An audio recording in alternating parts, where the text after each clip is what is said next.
Hi people, I've got interesting device today, which is a dash cam. And the way I find it interesting, because it's unusual design, it's quite tucked away when you put it on, which is good for me because I'm one of those people, I never have anything hanging here. I like to have a clear view. So with its design, and not only design, there are a few things why it ticks the box for me, ticks few boxes for me. So it goes on the windscreen this way, so it gets away from the view. I don't really like dash cams that with 5-inch screen and that right in your face. The other thing, this is a GPS module, as you can see, and it doesn't have a suction cup, but it has a glue surface, which is good for me as well. And probably if you ever had dash camera, you've been in a situation when you sunny hot day, you come to your car and it's hanging on a wire because suction cup doesn't really like sun and getting hot. Despite being on a glue, you still can remove it from your windscreen because this GPS module is detachable, so you can take the camera off if you want to. And then accordingly to the box, it has supercapacitor as a battery. And the reason you have a supercapacitor is because it will make life of your camera much longer.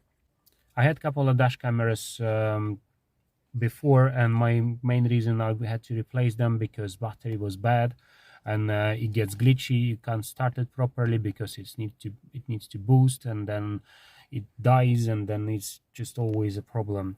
And of course we have a expert today, Mr. Rufus, so he's gonna give us our final verdict, what he thinks about the camera.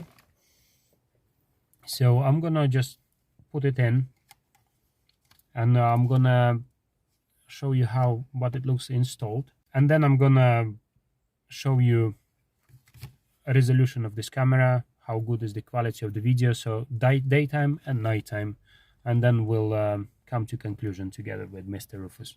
It has a feature of motion sensor, so if you leave it overnight, it will make few shots for you if someone's walking around your car. Not necessarily G sensor. It does have G sensor as well, so if someone checks your car, then it will feel it and will start filming. But also has a motion sensor, not emotion, but motion sensor. Okay, so I'm gonna install it now, and then we'll see what it is like daytime and nighttime.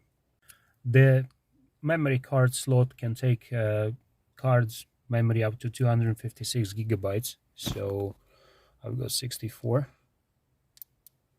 I'm gonna put it in. Just realized one little thing, that the micro USB port is not that great location. Maybe it's good location if your wire coming out of this side, but you still have to leave a little bit of a space in order to take the camera off and on, and to leave a bit of a space for the wire. So we're gonna put it in here somewhere. Let's take this camera off for a moment and see what else we have in the box. We've got a spare sticker if you want to stick it somewhere else, and also this little thread, so if you want to remove your base, you can just use this thread, wrap around it, and just take it off. Then we have two cables. Oh, I like this one. A cigarette socket adapter with 2 USBs. Then we have a cable that powers. I hope this will be enough now. Maybe I should have plugged it in. I know what I'm gonna do. Never mind.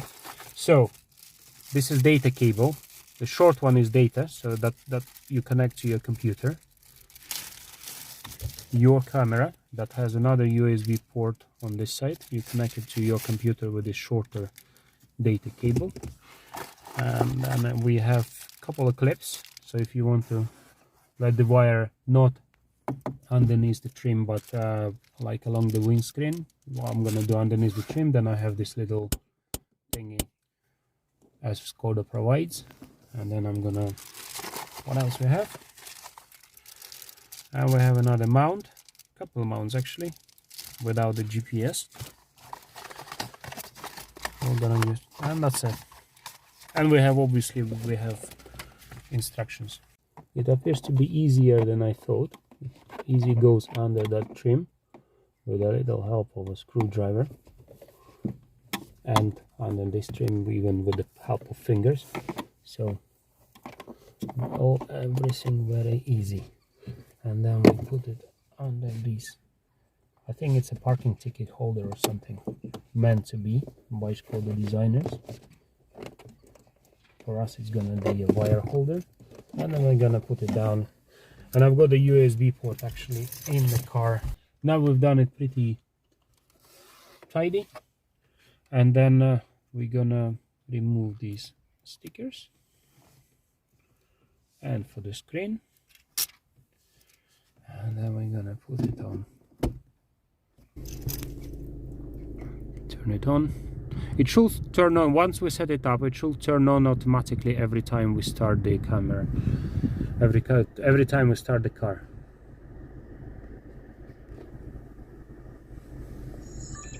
Hey, please format the MasterCard. Okay, I'm gonna go through the menus. This is not so interesting, but you'll work it out. I can't get a good shot of what's going on the screen. It's pretty clear screen. It's not bad, and it's asking me what's that beeping noise. It's asking me to format the SD card. That's what we're gonna do. So I'm not gonna play with the menu settings because it's all in the user's manual. So I can say that screen size is not worse than my previous camera, even though, as from my point of view, you can have a look, it's not quite in a view. You can plug it in either via provided cigarette socket adapter, or if your car has a USB motor, most of modern cars have, so you can just plug it in, all nice and tidy. And I'm gonna go for a drive. I'm gonna show you what it looks like from the actual camera, and I'm gonna do the night drive, so we'll see daytime and nighttime driving.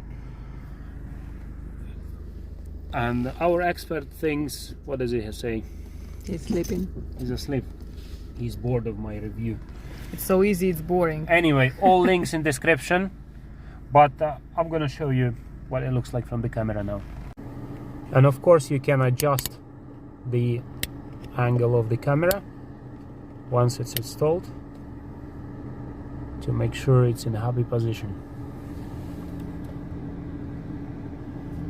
So now we're going for the drive with the experts on board. You can change, you can set different settings in your resolution. So at the moment I can see only little screen, so I have no idea what it's gonna look on a computer, so you're gonna see it.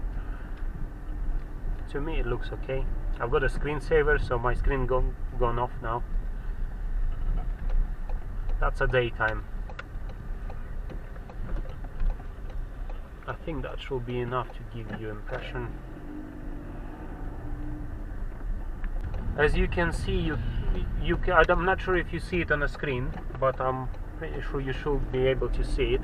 With the GPS model is optional, you can just install it without the GPS, but with the GPS you get the timestamp, so your date and time from the satellites, and you also can see your speed you're doing. So if you're going past speed camera and then you get worried, oh, was I done, what speed I was doing, or if they do you for speeding and you're pretty sure that you didn't breach the speed limit, so you can always check your speed limit. Pretty handy device. Let's try the nighttime. Alright, driving in the nighttime. There are some settings in the camera where you can fiddle for difference between brightest and darkest spots in the picture. I didn't do any of that, I just left it as default settings. I did add my number plate, so pretty much almost at the bottom of the screen you can see almost what you could see on a daytime. On the left you can see my speed in miles per hour. You can set it in kilometers per hour if you feel like it. Then you have my coordinates, so you can see where everything is, where we are now, and when when we are, if something happens on the camera. Then you have my number plate, you have my current date and time. That all comes from GPS settings. Also, I had chance, while I was waiting for dark time, I had chance to see what it looks like on a computer. It's pretty good resolution. I would say it's better than my phone. What I like about it, when you pause the video at any moment, it doesn't show blurry like number plates. It shows really good resolution number plates on a daytime. Nighttime, I don't know yet, I didn't check it on computer, but you can scroll back to daytime and pause it at any moment. You can try nighttime as well. There is a car just gone past me, you can check, or another one. I can't see number plate in the nighttime with my eyes. I don't know if the camera can pick it up, but on a daytime it was picking up pretty good. If you pause the video at the moment as the car is passing, it's pretty clear view of the number plate. Depends on the resolution of your phone screen, of course, but on a computer it was perfect. I could see all number plates. So that's about it. So what's the final verdict about this camera? Unfortunately, our expert Mr. Rufus had to go. He had some important meeting with local squirrels, so I had to take that job and say it. In my opinion, this camera is pretty good. Videos that it does on a daytime has really good resolution. So as you can see my daytime driving, you can pause the video at any moment and you can see clearly all number plates. Nighttime it doesn't pick up that well the number plates unless you're right behind the car or in front of it. So nighttime, those cars that passing by, you won't see the number plates, but I don't think it's a big deal because my previous cameras couldn't even pick up on a daytime normally if car driving by fast. So it's not a bad camera. It ticks my 3 boxes for me. Number 1 box, it has a super capacitor instead of a battery, so it will last longer. I don't know, maybe it's something to do with the fact that I'm a taxi driver and it's constantly on charge, so battery deteriorates really fast. So none of my previous cameras lasted longer than a couple years. Then the fact it's good design, so it's out of the way. It does its job. I don't need the screen in my face. If there is a trouble, if you need to see the record of the dash camera, you can always use phone, tablet, computer, even better. So great design, and it doesn't have a suction cup, which I really like because I hate suction cups. They just, on a sunny day, they don't like sun, they don't like heat, so they always fell off. So this is pretty cool. Thank you for watching. A link in description for Amazon UK sale for this camera. So people who designed this camera, you've done a good job. I like it. Thank you.